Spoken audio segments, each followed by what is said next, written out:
বিশেষ সতর্কবাণী। বন্ধুরা, আপনারা যারা এই বৃষ্টি বর্ষার মৌসুমে রাত্রেবেলা আঁধারে খালি হাতে কেউ বের হবেন না।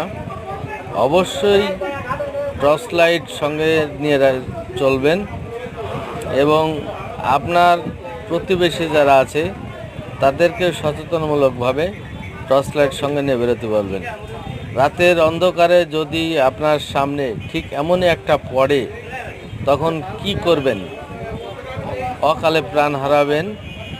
কারণ এই যে জিনিস আপনারা দেখতে পাচ্ছেন, যদি এর একটা কোনো কারণবশত কোনোভাবে যদি সামনে পড়ে যায়, জীবন এমনি ইন্নানিল্লাহ হয়ে যাবে। অতএব সাবধান। এই ধরনের ভিডিও পেতে আমার পাশে থাকবেন। সবাই পেজটি লাইক ও শেয়ার দিয়ে